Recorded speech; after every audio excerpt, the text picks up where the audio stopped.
All right. Well, hello everyone. We'll take a look at some of these discussion questions for Judaism. I know it's still in process, so if you haven't done the DQ, that's no problem. Um, you still have plenty of time. Let's see. I think you do anyway. I can, what is the cutoff for that? It doesn't matter. Anyway, we'll go over what we have here. So again, a lot of you, well, most of you are doing pretty well on this. Yeah, essentially connecting the events of the Second World War and the Holocaust to the formation of the modern state of Israel is pretty key. Obviously, you have a significant prehistory with this. You did have a Jewish kingdom, uh, Israel, and there without getting too far into it, it was at first a united kingdom and then it divided into a northern and a southern kingdom. That doesn't really, we don't have to go into the details of that, but that's we're talking around 700 to 500s BC. So during that time, there was a what we would call, let's just go into the word Jewish. Like, where do we get that word? It comes from Judea. It's actually one of the tribes of Israel. And so it really evolved from um, what other empires came to call um, the Jewish people. Anyway, so oftentimes when speaking of the earlier traditions, we might say Hebrew, and then you have essentially the Israelite kingdom, and then we talk about the Jewish people, and now we can talk about the modern state of Israel. So it gets a little complicated. But anyway, so the ancient kingdom of the ancient Israelite kingdom was hundreds of years before what we now call AD, the Common Era, which is started from dated roughly from the birth of Christ. So, what was the land before that? Well, that's hard to say. We're talking about so far back in history that things get a little dicey, but probably what we would call um, Canaanite tribes. Um, Philistines. Philistines were probably a Greek group, so it's kind of a mix of a lot of different what we would call ethnicities today, tribes back then. As far as the modern people, it's probably, I mean, this gets controversial too, but were they Palestinians? Again, there's a long history of calling that region Palestine. By and large, ethnically, the modern Palestinian people are Arabic. Almost certainly back then, again, it's probably more. You do have a Semitic peoples, of which the Hebrews were one. You had some Greek of the Greek ethnicity as well. But anyway, a lot of that stuff happened so far in the past that it's still disputed today as far as collecting evidence, things like that. After the fall of the ancient Israelite kingdom, really had a successive role of um, well, you have some ancient kingdoms like the Babylonians, but as we get closer to um, where we start to track history, you have the Greek expansion with Alexander, and then you have the Romans taking over, and then of course Rome becomes Christian, and so for thousands of years this land has kind of gone back and forth. So it's a very complicated situation as far as what it traditionally has been or not. So prior to the formation of the modern state of Israel, it was under the rule of the British, actually, the United Kingdom. Anyway, um, but again, there was a lot of back and forth between whether it's part of Byzantium, which is Christian, or part of the Caliphate, which is Islamic, and so on and so forth. By the time we get to the period of the formation of the modern state of Israel, it's ruled by Great Britain. And of course, this is tied to the events of World War II and the Holocaust and all that. You had tremendous number of people displaced, both Arab and Jewish. That is, not only were um, obviously the Jewish people threatened in Europe, a lot of those lands also, a lot of the Middle Eastern lands also expelled Jews, and so you had a rather stateless people. And so the modern state of Israel was formed as a place for them to seek refuge. It was actually one of the first acts of the UN, and again directly tied to the Holocaust. Right upon the formation of the modern state of Israel, it was attacked by the Arab countries that surrounded it because precisely because they saw it as essentially an intrusion upon their rights. So the modern state of Israel has been embattled since its inception, really. We do have some comments here about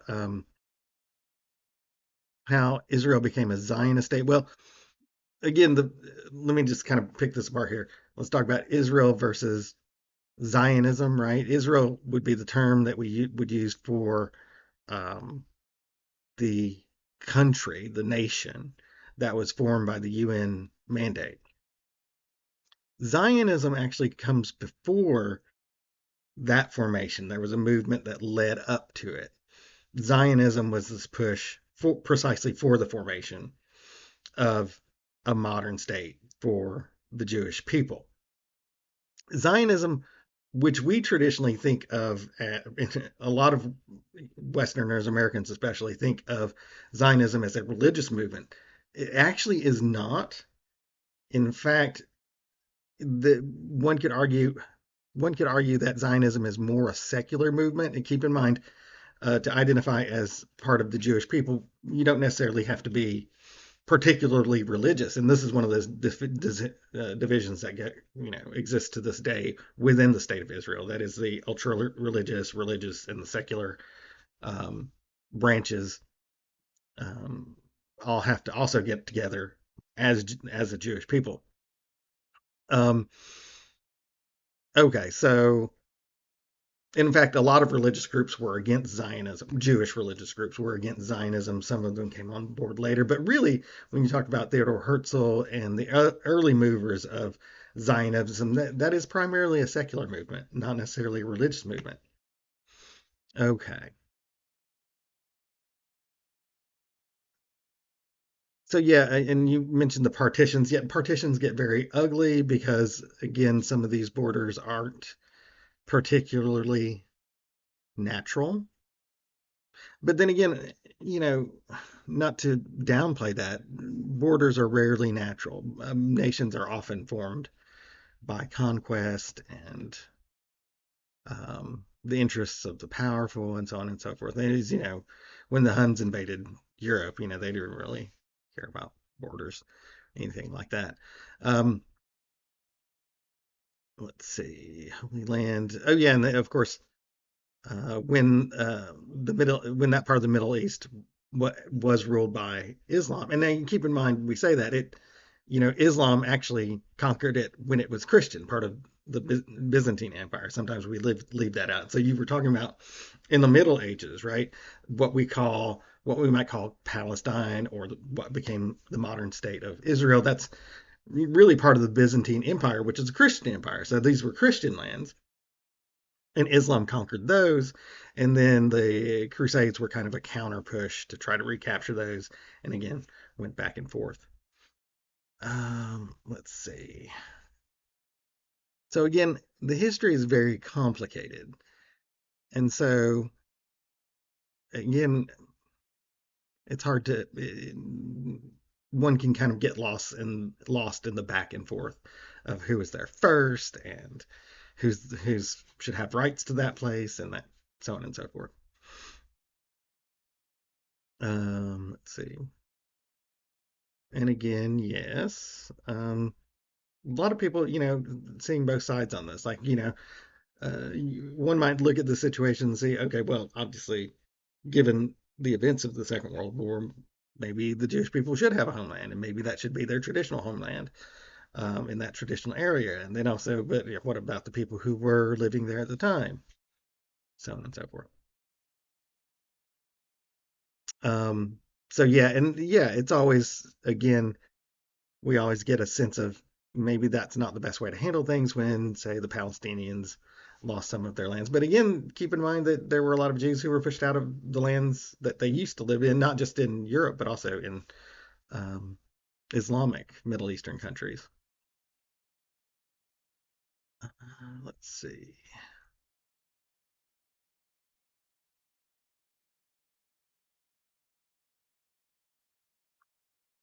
Let's go through a few more of these. Okay. Oh yeah, and here's a pretty good Danica, right? Right. Okay. Um, So yeah, it's currently being used for exodus of Palestine the same way the Babylonians and Romans did with the Jews. Yeah, I mean, yeah, this is the thing, and I guess in some ways, not to be callous about it, this is not terribly unusual in human history. That is, a lot of times people have their homelands occupied. Um, let's see. Yes, embassy to Jerusalem. Yeah, okay, that was kind of seen as kind of pro. Um, in some ways pro-Israeli in that they consider Jerusalem historically important.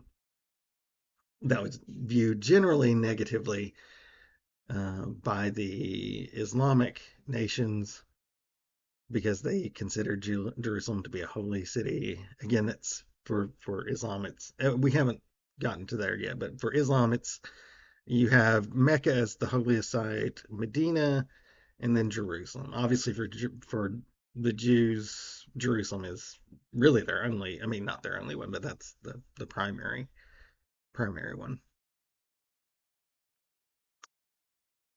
Uh, Central. Let's see here. Um, this is an astute and good work there. It's not just Holocaust is not viewed as a past tragedy, but again, it's kind of worked into kind of Jewish identity at this point. Um, that's very true. All right. Okay. That's true. Okay, yeah. I mean, some of you guys are displaying a pretty good um, grasp of some of the history here. That is, I generally had thought that this was we hadn't paid that much attention to it. Certainly, in the past, we kind of papered things over a little bit with how the past unfolded, and that's kind of funny. Israel's the Mecca, right? The epicenter of um, world religions. Again, yeah, this is one of those things. Is Jerusalem is central to is the central primary holy site for the Jewish people. It's pretty important for Christianity. Christianity is a little less tied to um, a particular place. For Roman Catholics, obviously, Rome is central. So Jerusalem is kind of their historic viewed as historically important. A lot of Christians do find it. They don't have a particular command to do a pilgrimage, but it is often a draw, and it was a draw. This is actually one of the things that started the Crusades, right? That is the Christians wanted to keep visiting the holy sites after they were taken over by Islamic forces and didn't their access was being essentially impeded or being very dangerous, and that's what part of the reasons why the Crusades were called for. Let's see. Okay. All right. Well, any questions or comments? Let me know. Again, good job overall dealing with a very complicated situation. I think most of you handled it with pretty good amount of sensitivity, and that should just about do it for today. And we'll see you next time.